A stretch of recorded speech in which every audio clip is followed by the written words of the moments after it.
Yellow Jacket fans, welcome to another great edition of Up with the White and Gold. I'm your host, Jeremy the Impact York. John should be back next week. Wow.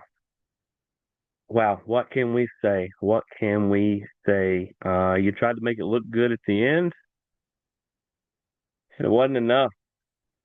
And truth be told, I don't know if I said it on this show or not, as much as I wanted them to run the table, I thought at some point they were going to lose a game. NC State, they're a good squad, so that makes sense, you know. And we're not defending it just because we lost. So of course we're going to say that the people who beat us are great. No, it's not that. You could have lost to very, very more inferior teams. Um, but what it came down to was when you tried to on offense, you tried to run inside um, a little bit, and the more you ran inside, the more they closed in, and they closed up those run lanes. It was only later on, once you started to hit the outsides, that things started to open up a little bit. But it just seemed like every time that Georgia Tech would try to do something, NC State had an answer for it. They really scouted this. They might have circled this one and said, I think we can get them. And they did. And they did. Especially when they scored there at the end. I thought, honestly, when I was watching the game, I thought when they scored 41, 41 was probably enough to beat Georgia Tech. Not that that Tech couldn't score 41. It just seemed like the way the game was going, 41 might just be out of reach. Turns out I was right on that. Another time I don't want to be right. But 48 to 36, the first loss for Tech. It drops them to, what did we say, number? Well, I know they are now second in the ACC. Them and Pitt are both 5-1. University of Virginia is 5-0. What ranking did they drop to though?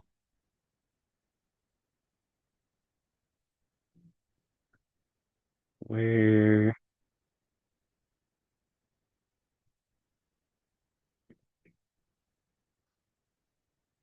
see if it'll show me now.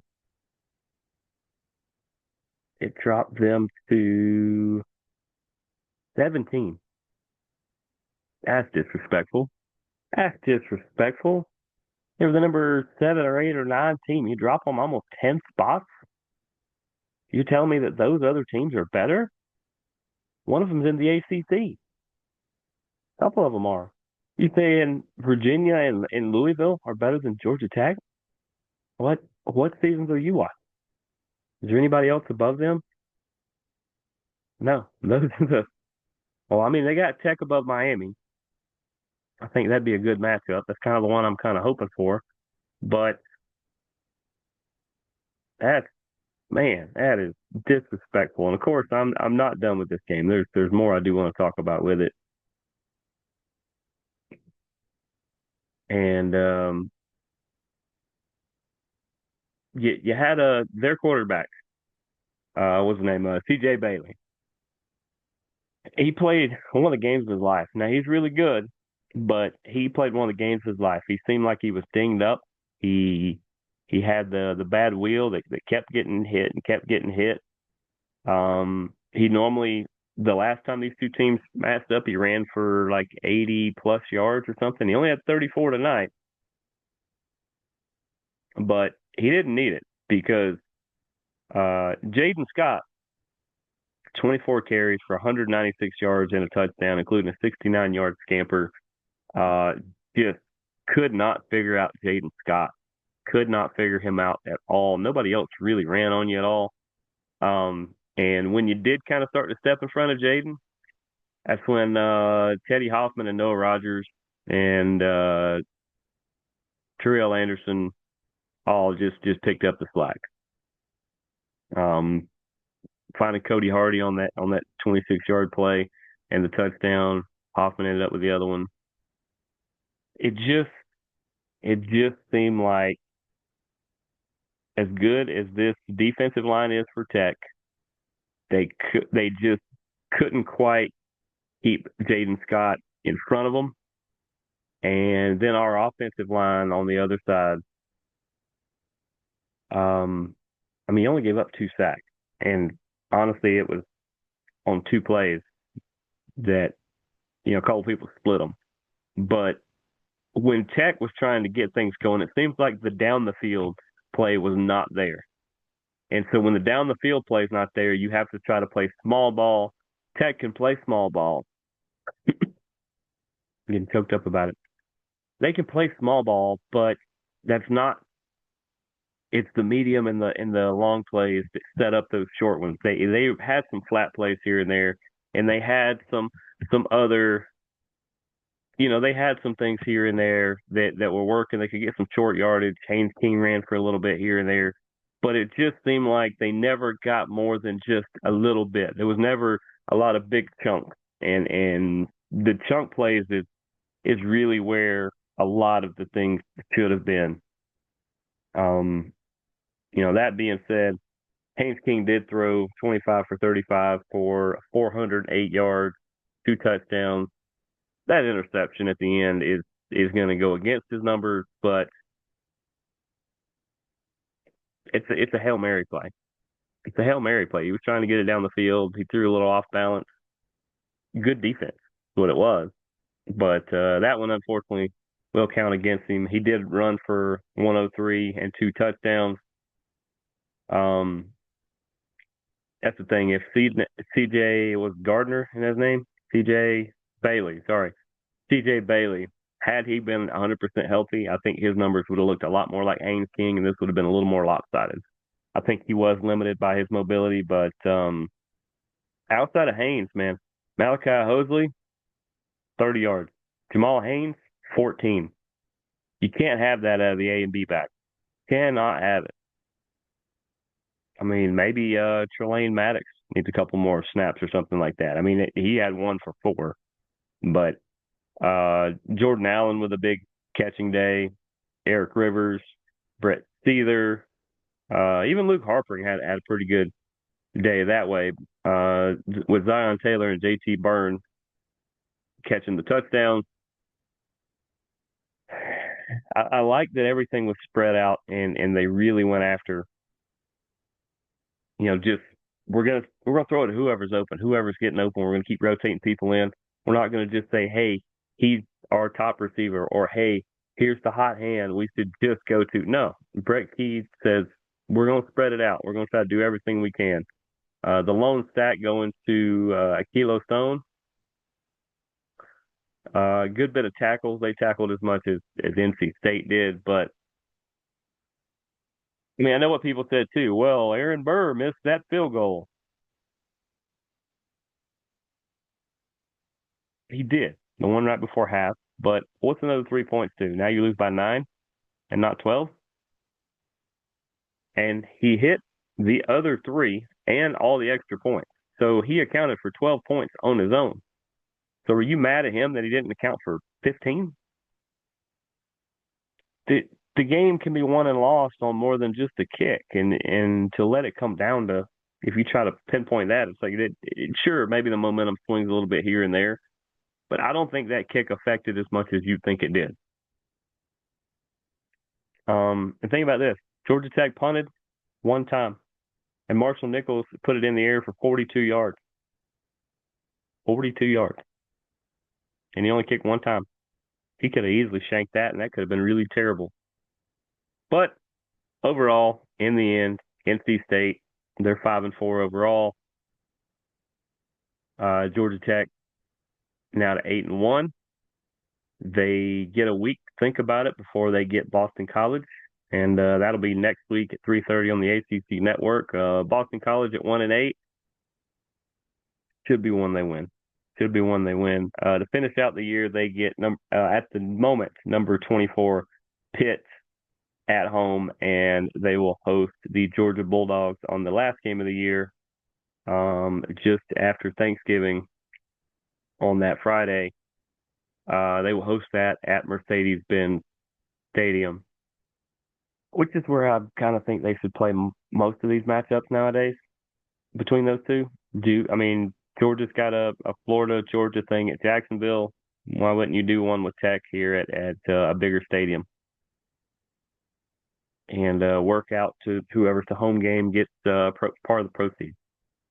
But things they can work on. Things they can work on. I think just keep doing a lot of what they're doing. And I'm not just saying that because I don't have anything to say. No, there's definite things. I think Haynes King can be a little more decisive sometimes. Sometimes he's like, well, I could throw it here. Well, I could throw it here. Well, I could throw it here. Well, I might run it. Well, I might throw it back over there. Just pick one. Pick one. The one you think is the best, and do that one.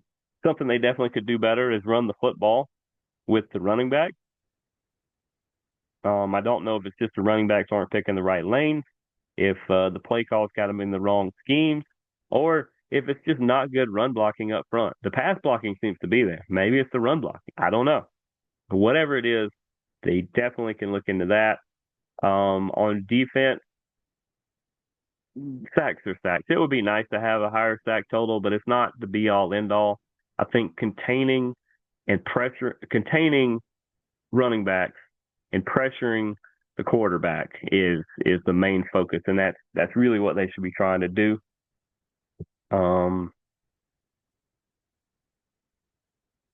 Just looking at some of the matchups coming up. There it is. Yeah, like I said, Virginia at 5-0. They're 14. They're 14th. 5-1 for Georgia Tech. 5-1 for Pitt. 4-1 for Louisville, SMU, and Duke. That is pretty much your race for the ACC. It's down to those.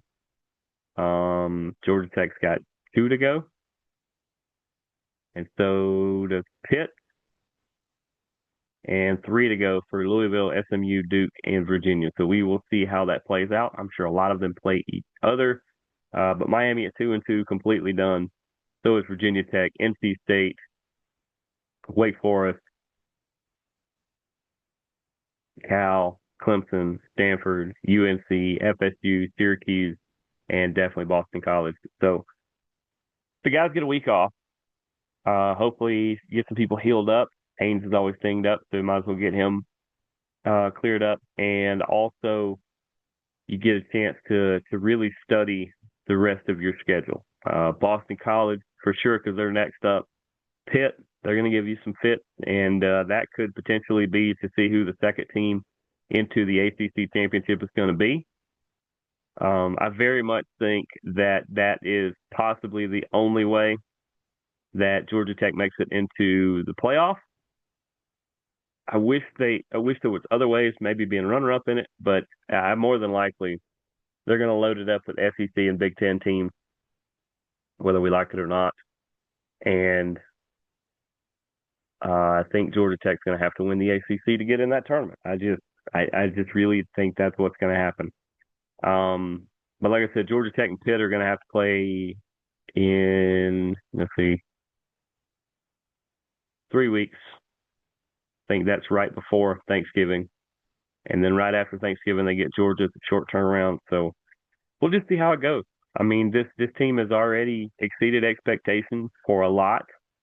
And now they have 3 goals for the rest of the year.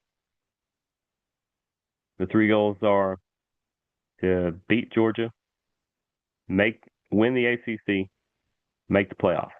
I think those are to me that would be the 3 goals. And if they can do 1 out of 3, I think that's fantastic. If they can do 2 out of 3, that's fantastic. But if they do all 3 of those things, spectacular. It's just going to be spectacular. It's so great to have Georgia and Georgia Tech both playing at such high levels that it's just not only is it more fun to do shows, but it's great for the community. We see Dog fans and Tech fans walking around proudly with the logos on their chest and then talking crap to other people. And I mean, it's great. It's great to finally see this. And when Georgia and Georgia Tech people run into each other, it's hey, you guys are pretty good. Hey, you guys are pretty good. Man, I hope we beat you guys. Man, I hope we beat you guys. It's all the good old-fashioned hate that they talk about it. I don't like that they use that particular word, but that's just the way they describe it now. But like I said, they're off this week, and then they get Boston College, and then they're going to get Pitt, and then they're going to get Georgia on the other side of Thanksgiving, and then we see hopefully that they're in the ACC championship from there. If not, we start to see what high-rated bowl it is. If they are in the ACC, we see if they win that, and if they win it, then they'll more than likely be in the playoff, or they will be in the playoff.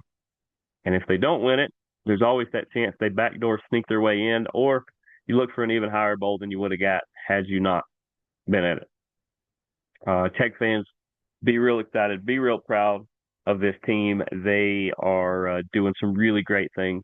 They are a lot of fun to talk about. They're a lot of fun to watch. I know a lot of you guys that go watch these games live. I can point to where your seats are right now behind me, and just really really cool.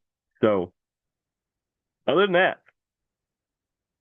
that's all I got for Up with the White and Gold this week. Like I said, John should be back next week to talk about Boston College and other fun things like that. But for John Watts and everybody here at Impact Media, I am Jeremy the Impact York. This has been another great edition of Up with the White and Gold. We will see you guys next week. Deuces, gooses. Go Jackets.